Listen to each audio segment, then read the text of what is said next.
Hello दोस्तों, welcome to my YouTube channel Naved blogs. तो दोस्तों, आज आप लोगों के लिए एक वीडियो फिर लेके आ गया हूँ।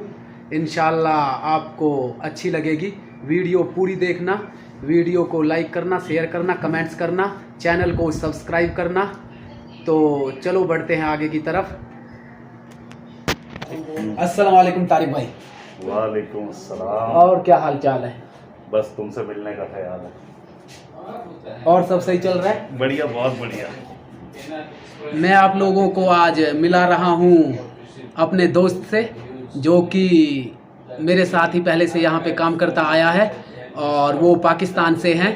तो चलो उनसे कुछ पूछते हैं पाकिस्तान के बारे में, कुछ जॉब के बारे में, जो भी दिल में आएगा ऐसे ही पूछूंगा। स्क्रिप्ट मैंने तैयार नहीं की है बिल्कुल भी। तो आप लोगों के लिए कुछ सवाल मैं करने जा रहा हूं उनसे, देखते हैं हमारे सवालों के क्या वो देते हैं जवाब। तो तारिक भाई, आप ये बताइए कि आपने पाकिस्तान को फर्स्ट टाइम कितने साल पहले छोड़ा था? यार, मुझे एक तवील अरसा हो गया कि जब अपना घर बार छोड़ के जो है और रोज़ी रोटी के लिए जो है, अब तो ये भी याद नहीं कि दिन क्या थी, तारीख क्या था, साल क्या था। बस ये कह सकते हैं कि वो एक किसी शायर का एक खूबसूरत सा शेर है जो मेरे ख्याल में इस मौके पे बड़ा जचता है। हाँ हाँ, सुनाओ। कि फिर क्या हुआ ये राह की दुश्वारियों से पूछ, बस इतना याद है तेरी जानिब चला था। भाई वाह। सो कुछ याद नहीं, बस चलते गए चलते गए चलते गए। बहुत लंबा टाइम हो गया। और आज जिस मकाम पे खड़े हैं और पीछे मुड़ के देखते हैं तो कुछ नज़र नहीं आता। कुछ नजर नहीं आता। अच्छा, तो ये कहानी किसी एक फर्द की नहीं है। ये जो लोग भी अपने घर बार को, अपने परिवार को छोड़ के दूसरे मुल्कों का सफ़र करते हैं, उनकी असल नीयत ये होती है कि अपनी फैमिली को, अपने परिवार को, अपने माँ बाप, बहन भाइयों को, बीवी बच्चों को, उनकी ज़िंदगी को बेहतर बनाने के लिए वो लोग अपने आप को जहन्नुम में धकेल देते हैं। और ये भी मज़े की बात यह है कि आप जिनके लिए खुद को जहन्नुम में धकेलते हो, बाखुदा उनको इस चीज़ का एहसास नहीं होता। और ये ना वो लोग फिर दोबारा अपने मुल्क में या अपने देश में या अपने इलाके में या अपने घर में ना तो एडजस्ट कर पाते हैं और ना ही कोई उनको कबूल करता है। उनकी हैसियत बस जस्ट एक ATM होती है। आप कार्ड डालो, पैसे निकालो, दैट्स ऑल।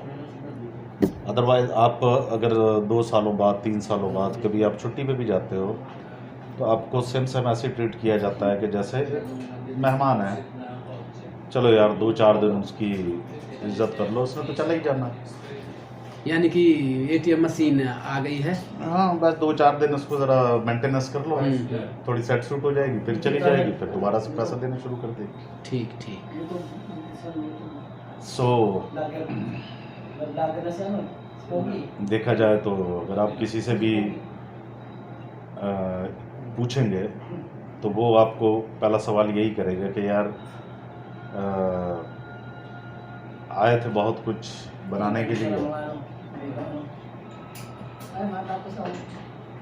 ठीक है, पैसा बना लिया होगा, घर बना लिया होगा, बिजनेस बना लिया होगा, बच्चों को बहुत आला तालीम याफ्ता बना लिया होगा, लेकिन वो खुद माइनस हो चुका है।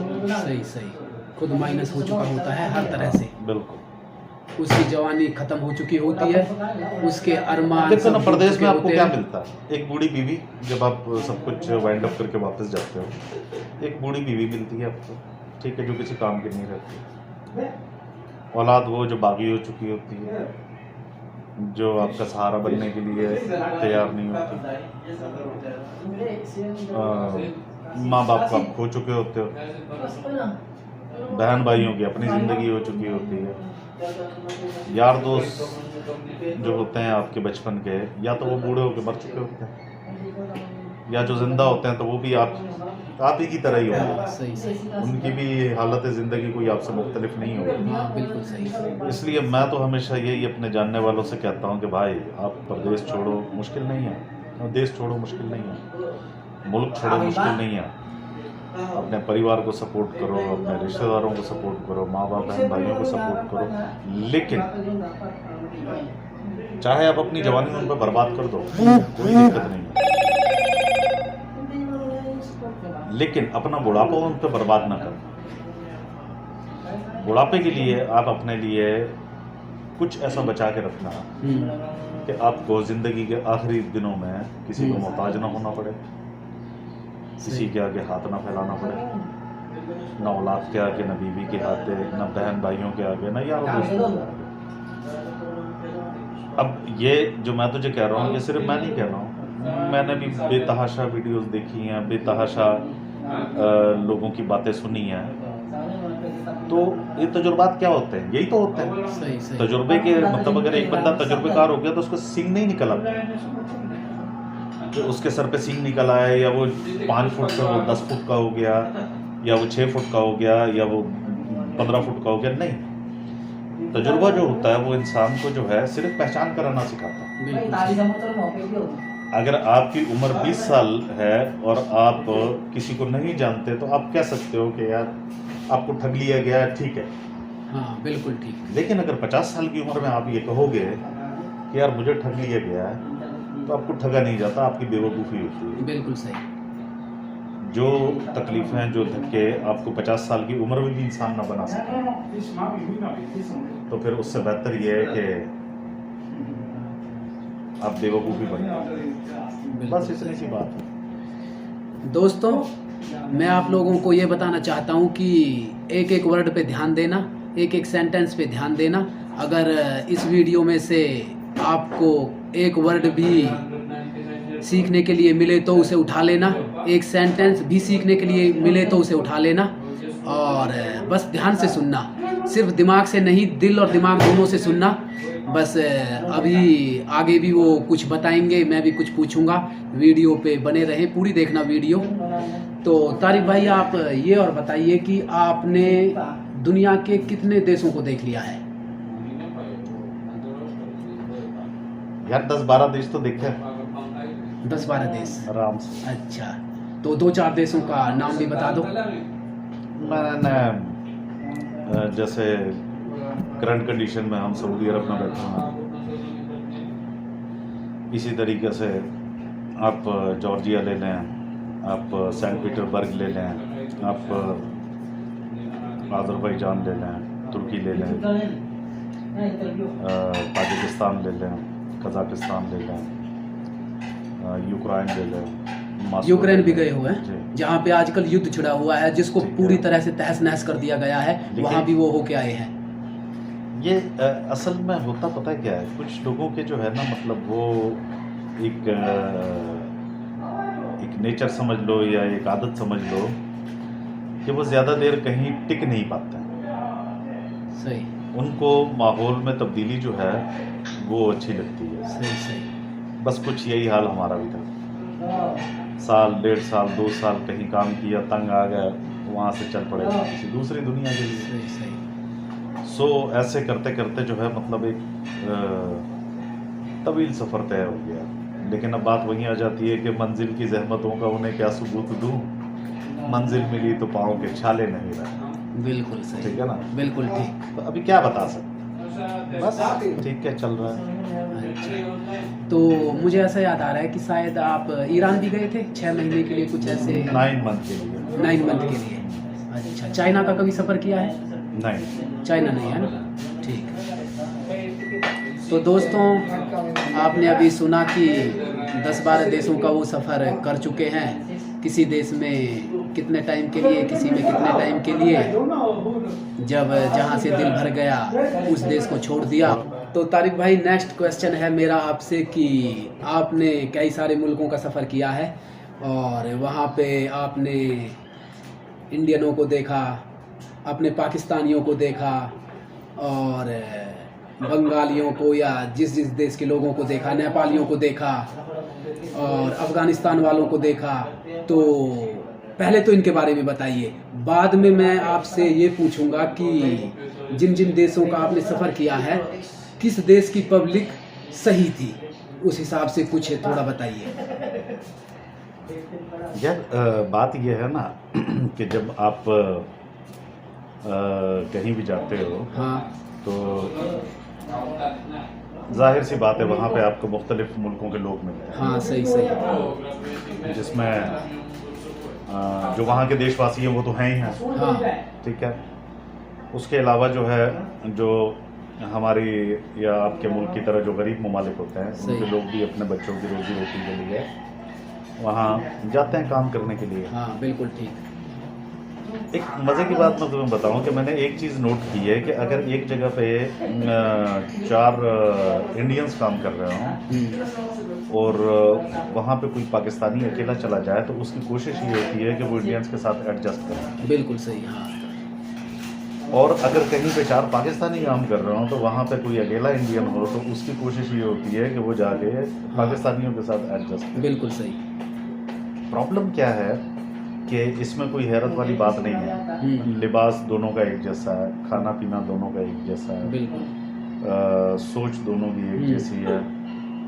अगर हम ये धर्म को बीच में या देशों की सियासत को बीच में ना लाएं तो यही दोनों मुल्कों के लोग जो हैं एक ही थाली में बैठ के खाना खा रहे होते हैं। बिल्कुल सही। ठीक है, एक ही साथ शॉपिंग करने जा रहे होते हैं। एक बीमार होता है तो दूसरा उसके साथ हॉस्पिटल में जा रहा होता है। बिल्कुल ठीक। तो अब जब ये चीज़ें देखते हैं तो फिर पता लग जाता है कि यार कुछ तो है जिसकी पर्दादारी है। सही। कि अगर तो दोनों की आपस में नहीं बनती है तो वो कहीं भी नहीं बननी चाहिए। सही। ठीक है ना, लेकिन यहाँ बन रही है वहाँ नहीं बन रही है। सही। तो फिर वही वाली बात आ जाती है कि मुझसे मत पूछ मेरे दिल की कहानी हमदम, इसमें कुछ पर्दा नशीनों के भी नाम आते हैं। बिल्कुल ठीक है ना। तो इसमें कुछ लोग हैं जो नहीं चाहते कि दोनों मुल्कों के ताल्लुकात अच्छे हों, बिल्कुल ठीक। या दोनों मुल्कों की आवाम आपस में जो है वो भाईचारे के साथ रह सके। बाकी मुझे तो ये सोच के हैरत होती है कि इंडिया एक बहुत बड़ा मुल्क है, ठीक है, हमारा मुल्क तो बहुत छोटा सा है, लेकिन जब हम देखते हैं वो पाकिस्तान में ये कर दिया, वो पाकिस्तान में ये कर दिया, वो पाकिस्तान में ये कर दिया। अल्लाह के बंदों, मुझे समझ में नहीं आता कि मैं इस पर प्राउड जाहिर करूं कि हमारे छोटे से देश को इतना वो एलिफेंट बना के पेश करते हैं, या मैं इस बात पे हैरत का इजहार करूं कि एक एलिफेंट जैसा देश जो है वो अपने आप को बिल्कुल छोटा सा तस्वुर करता है। ये समझ में नहीं आता। तो बस कुछ तालीम की कमी की वजह से हमारे या आपके कुछ ऐसे सियासतदान हैं कि जिन्होंने माहौल को थोड़ा बिगाड़ के रखा हुआ है। वरना तो अगर ये चंद लोग ना हो तो मेरे ख्याल में बंटवारा क्या होता है। ठीक है, एक लाइन ही तो होती है। ठीक है, दुनिया में आप कहीं भी चले जाएं आपको 100% मुस्लिम कहीं नहीं मिलेंगे, सही। आपको 100% क्रिश्चियन कहीं नहीं मिलेंगे, आपको 100% हिंदू कहीं नहीं मिलेंगे, क्योंकि ये तो पॉसिबल ही नहीं है। ठीक है, ये कुदरत का कानून है। हाँ। अल्लाह ताला ने लोगों को जो है वो कौमों में, कबीलों में बांट दिया है। ठीक है, आप प्रूफ कर दें मुझे कोई दुनिया का एक मुल्क ऐसा दिखा दें जहाँ कोई हिंदू ना हो, कोई क्रिश्चियन ना हो, कोई और धर्म का वासी ना हो। कोई ऐसा मुसलमान मुल्क बता दें जिसमें कोई हिंदू ना हो, कोई क्रिश्चियन ना हो, कोई दूसरे धर्म का बंदा ना हो। कोई ऐसा हिंदू देश बता दें जहाँ मुसलमान ना हो, क्रिश्चियन ना हो। तो ये सब एक फुलिश किस्म की सोच होती है जो लोगों अपनी अपनी सियासत को चमकाने के लिए जो है दुनिया इस्तेमाल करती है। बिल्कुल सही। और लोग जो है वो बस बैठे होते हैं। मैं अक्सर अपने इंडियन दोस्तों को ये बोलता हूँ, यार तुम लोग पीछे जाके लड़ने लग जाते हो, यहाँ बैठे होते हो तो बड़े प्यार में से। तो कहते हैं यार हम लोग नहीं करते भाई मेरे, हम लोग अगर लड़ना होगा तो फिर यहाँ नहीं लड़े, बिल्कुल सही। वहाँ जाके क्यों लड़े। तो ये बस एक मजाक भी था एक किस्म का।